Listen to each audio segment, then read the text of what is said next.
자, 다음 문제 5번이고요. 20도씨에서 4리터를 차지하는 기체가 있다. 동일한 압력 40도씨에서는 몇 리터를 차지하는가? 자, 이 문제는요. 기체라는 것이 어떤 것에 영향을 받는지를 생각하시면 기체는 온도, 압력, 부피에 영향을 받습니다. 그래서 이상기체 상태 방정식이 나오는 전 단계의 원리이기도 한데요. T1분의 P1, V1 이렇게 쓴 거예요. 자, T는 절대 온도를 의미하고 P는 압력, V는 부피입니다.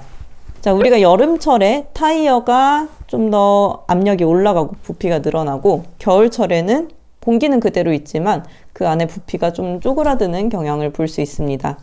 그리고 풍선의 압력을 높이게 되면은 풍선의 부피가 줄어드는 그런 현상도 확인할 수 있는데 그게 모두 기체의 성질이에요. 자, 그래서 그것을 이제 보일의 법칙, 샤를의 법칙이라고 하는데 그 두 가지를 합치게 되면 T1분의 P1, V1이 되고 자, 같은 기체 안에서는 이 값이 항상 일정해야 돼요. 그래서 이 5번 문제와 같이 두 가지 상황을 비교하는 경우에는 똑같은 식을 첨자만 다르게 해서 T2, V2 이렇게 써줄 수 있습니다. 그래서 두 가지 상황을 놓고 이렇게 비교를 해주면 되는 겁니다. 첫 번째 상황은 여기까지예요. 20도씨에서 4리터를 차지하는 기체가 있다. 이게 첫 번째 상황이고요. 두 번째 상황은 40도씨에서는 몇 리터를 차지하는가? 리터는 이제 V를 의미하는 거죠. 자, 이걸 찾아보도록 하겠습니다. 자, 일단 압력은 동일한 압력이라고 했어요. 그래서 P1하고 P2는 같은 상태고요. 자, 문제 앞쪽에서 제시된 조건은 V가 4리터다 이거죠. 그리고 온도의 경우에는 20도씨가 절대온도 273하고 더했을 때 총 293켈빈이 된다라는 이 말을 의미합니다. 이런 문제를 푸실 때는 이 온도에다가 바로 대입을 하는 게 아니라 절대온도 값을 더해 계산을 해야 된다는 걸 유념하시고요. 자, 오른쪽 거는 P2, V2, T2가 어떻게 되는지 확인해 볼 텐데 자, 일단 P1과 P2는 같다고 문제에서 제시가 됐습니다. 그래서 P1과 P2는 같고요. V2는 지금 구해야 되는 값입니다. 몇 리터를 차지하는가 라고 했으니까 자, 두 번째 상황의 온도는 40도씨죠. 근데 이 40도씨를 그냥 대입하면 안 되고 절대 온도를 사용해야 되기 때문에 273을 더해서 313켈빈으로 대입을 할 거예요. 자, 그러면 여기에 제시한 값들을 그대로 대입을 해 보겠습니다. 단위는 생략하고 293분의 P1 곱하기 4가 되겠죠. 자, 오른쪽 항은 313분의 P2V가 없는 상태. 자, V도 구해야 되는 상태. 이렇게 될 텐데, 자, P1과 P2는 서로 같은 값이기 때문에 서로 지워줄 수 있습니다. 그러면 구해야 되는 값이 V2가 되겠죠. 자, 그래서 V2만 남기고 이항을 하게 되면 293분의 4, 313이 넘어가면서 곱해주면은 계산기로 바로 계산할 수 있고요. 뭐 값이 넘어가거나 이런 것들이 조금 익숙하지 않으신 분들은 공학용 계산기에 자, 솔브라는 기능을 이용해서 P1, P2는 서로 같은 값이니까 제외를 한 다음에 이 293분의 4를 누르고 알파인가 시프트인가 거기에 해당하는 는을 누르고 313분의 미지수 x를 해주시면 바로 솔브 기능을 통해서 V2를 구할 수 있습니다. 자, 그래서 이 값을 통해서 계산한 답은 4.27이 나오네요. 그래서 답은 3번이 되겠습니다.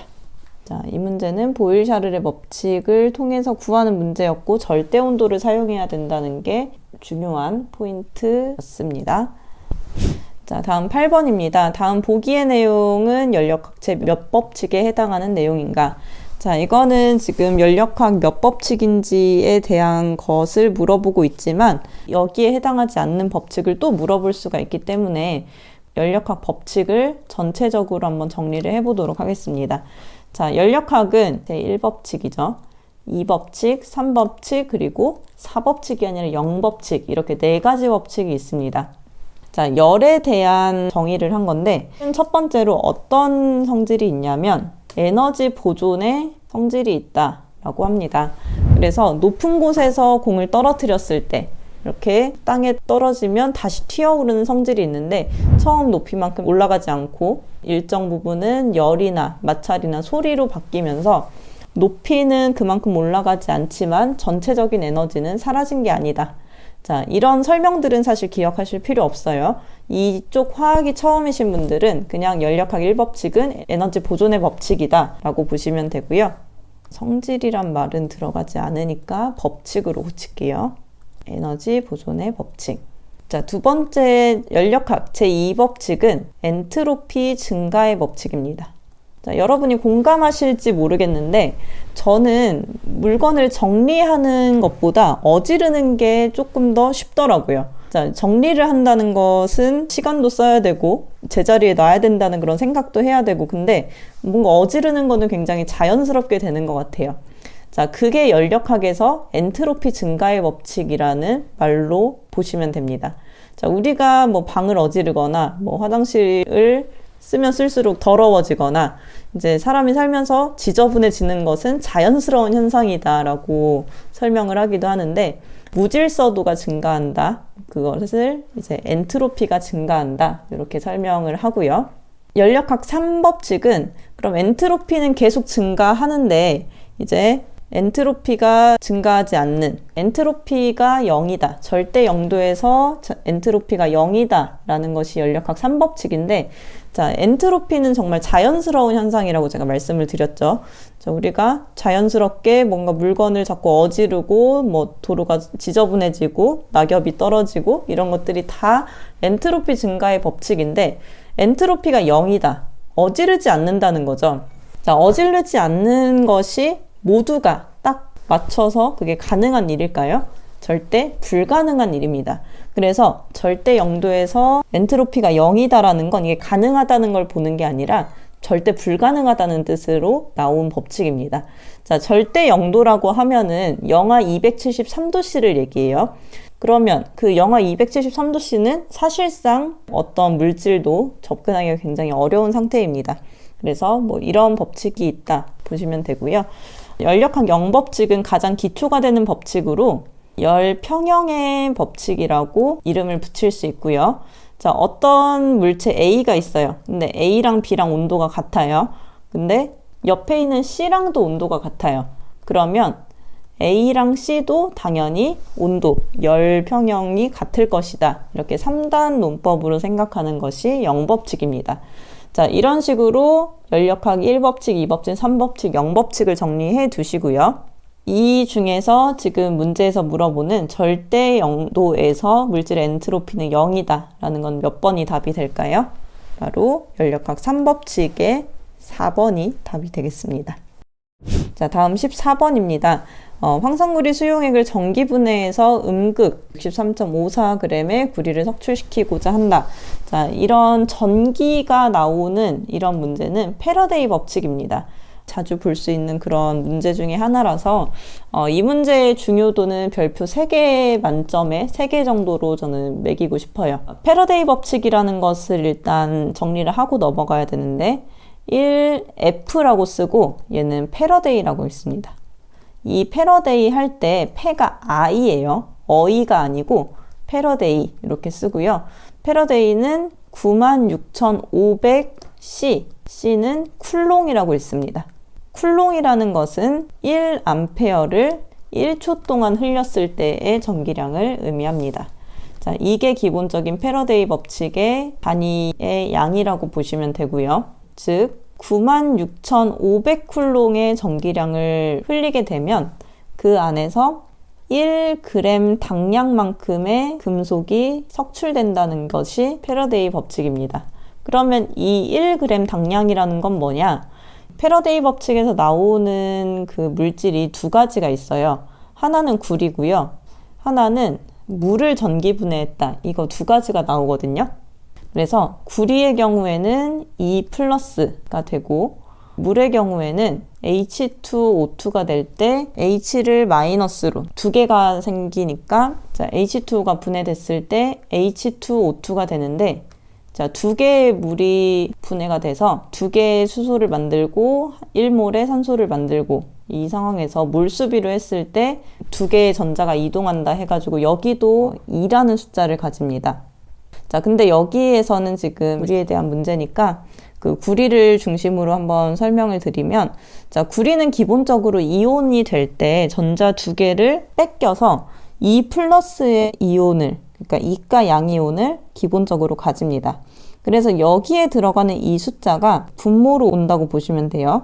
그리고 문제에서 주어지는 원자량을 이걸로 나눠주는 거예요. 자, 이렇게 했을 때의 값이 1 전기량입니다. 자, 이거를 나눠보게 되면은 나누기 2 하는 거기 때문에 간단하죠. 31.77g이 되는데 96,500쿨롱을 이제 흘리게 되면은 31.77g의 구리를 석출할 수 있다는 뜻이에요. 96,500쿨롱으로 31.77g을 석출한다. 그러면 지금 문제에서는 몇 g을 원하고 있나요? 63.54g을 석출하고 싶어요. 지금 이 두 개의 값의 차이가 2배 차이가 납니다. 그러면 2배를 석출하고 싶으면 그 전기량도 2배가 돼야 돼요. 그러니까 96,500에 2배가 되는 양의 전기가 필요합니다.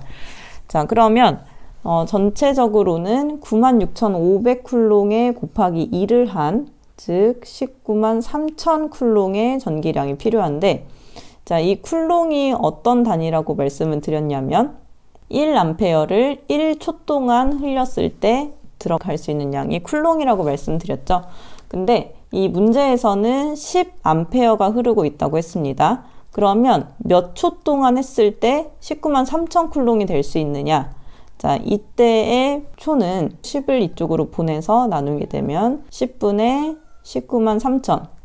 자, 이렇게 하면 끝나는 게 아니라 지금 이 상태는 세크라는 초의 단위입니다. 근데 문제에서 구하라고 하는 것은 몇 시간이 소요되는가? 아워의 개념이죠. 그래서 한 시간은 3600초이기 때문에 3600초를 한 시간으로 이렇게 환산을 하게 되면 전체 값이 5.36 시간이 되겠습니다. 그렇게 되면은 답이 2번이 되겠죠. 자, 이렇게 봤을 때 패러데이 법칙은 보통 어떻게 풀게 되냐면, 자, 여기를 구하는 게 포인트가 됩니다. 96,500쿨롱으로 구할 수 있는 금속의 양을 먼저 구하는 거예요. 96,500쿨롱으로 구할 수 있는 금속의 양은 이 원자가 이온이 됐을 때 전자를 몇 개 얻는지 또는 몇 개 잃는지에 따라서 달라지는데, 우리는 화학을 하는 게 목적이 아니라 위험물을 합격하는 게 목적이기 때문에 구리 정도만 기억하시면 됩니다. 또 다른 물의 분해에서 나온다면 여기도 나누기 2 하시면 돼요. 그 구하라는 것에 나누기 2, 이런 문제 찾아보실 수 있을 거예요. 그래서 2분의 63.54를 한 이유는 이 원자가 이온이 될 때 전자를 2개 빼가기 때문에 여기에 있는 2가 그대로 온다고 보시면 됩니다. 그래서 원자량으로 나누고 그 값이 96,500쿨롱으로 석출할 수 있는 양이고, 그러면 문제에서 원하는 양을 석출할 때는 몇 쿨롱이 필요한가? 보통은 여기에서 이제 문제가 끝나고요. 지금 이 문제의 경우에는 이것을 한 번 더 꼬아서 낸 문제이기 때문에 더 어려운 버전에 해당하긴 하지만 충분히 여러분이 연습하시면 풀 수 있는 수준이라고 생각이 듭니다. 이 전기화학에서 좀 더 자주 나오는 것, 항상 꼭 나온다고 보셔야 되는 부분이 패러데이의 법칙인데요. 전지에 대한 부분보다도 패러데이의 법칙이 뭐였냐 하면 1패러데이, 즉 96,500쿨롱에 해당하는 전류량이 흐르게 되면 그 물질에 1g 당량만큼의 금속이 석출된다. 그럼 이 1g 당량이라는 것은 뭐냐? 원자가, 즉 산화수를 생각하시면 됩니다. 자, 원자가분의 원자량을 했을 때 나오는 이 수치만큼의 금속이 석출될 수 있다라는 게 패러데이의 법칙입니다. 자, 이게 어떻게 된다는 뜻이냐 하면, 이 지금 황산구리 수용액 안에서 전류를 통했을 때 구리가 얼만큼씩 석출이 될 수 있느냐. 자, 1패러데이의 이제 전기량을 흘리게 되면, 즉 96,500쿨롱을 흘리게 되면 이 전류량 안에서는 이제 구리가 64g이고 그리고 구리의 경우에는 E 플러스의 그 원자가를 가지는 게 일반적입니다. 나트륨이 Na 플러스인 것처럼 구리가 E 플러스가 어울리는 원소라는 뜻이에요. 그래서 2분의 64만큼 했을 때 석출될 수 있는 양인데, 여기에서 쓰이는 이 쿨롱이라는 말은 1초 동안 1암페어의 양을 흘렸을 때 나타낸 단위가 1쿨롱이 됩니다. 그러면 지금 이 문제 상황에서는 1.93암페어의 전류를 매 초, 1초마다 지금 흘리고 있기 때문에 1.93 쿨롱이 됩니다.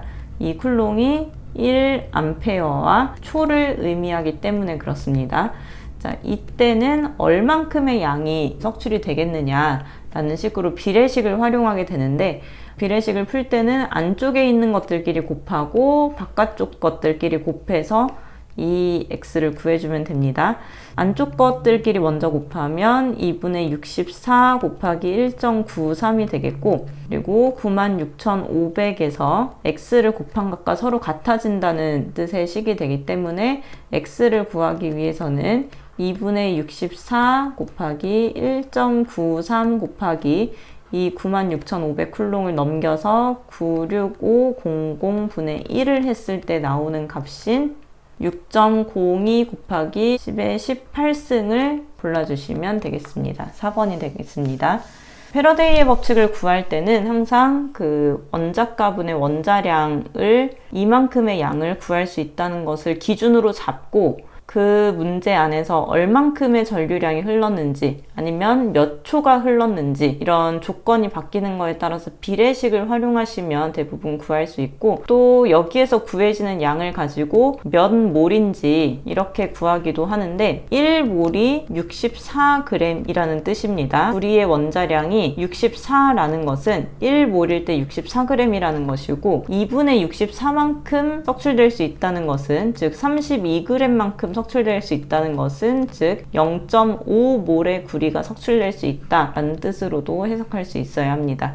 그래서 패러데이의 법칙을 기본으로 해서 몰수를 구하는 형태로도 응용이 되는 문제다라고 보시면 되겠고, 구리의 분자량이 64라는 것을 알아두시면 좋은데, 패러데이의 법칙에서 물어보는 게 정해져 있습니다. 구리 아니면 물, 요 둘 중에 하나에서만 물어봐요. 그래서 기출문제를 많이 돌려보시면 구리가 64라는 것은 기본으로 이제 알고 가실 수 있습니다. 패러데이의 법칙은 중요한 계산 문제이기 때문에 풀어보시기 바랍니다.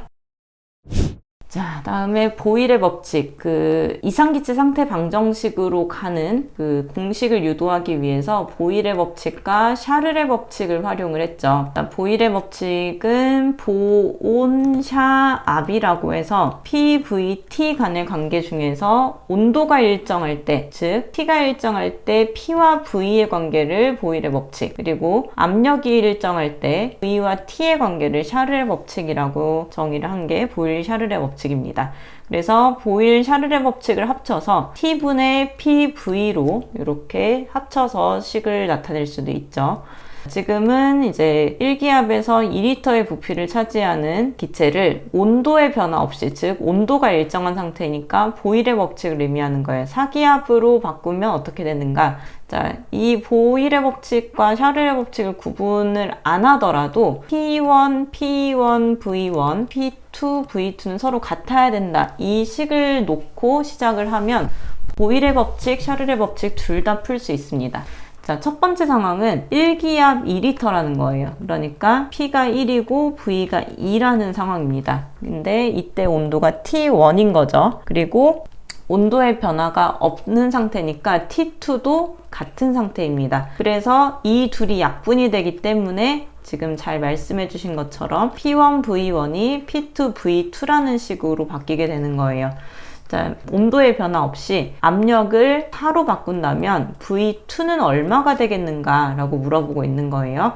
자, 그러면 왼쪽이 2고 4 곱하기 V2를 했을 때 왼쪽과 같아지려면 V2는 0.5가 돼야 되겠죠. 그래서 0.5에 해당하는 4번이 답이 되겠습니다. 자, 보일-샤를의 법칙은 이제 어떤 것이 일정할 때 뭐를 비교하는 것인지를 구분하는 것이 일단 첫 번째고, 이 식을 통해서 왼쪽과 오른쪽이 같아지는 것을 구할 수 있어야 합니다. 대신 이 식을 사용하실 때 온도를 대입하게 된다면 절대 온도인 도시에다가 273을 더하는 방식으로 절대 온도로 대입하셔야 된다는 것을 반드시 기억하시기 바랍니다.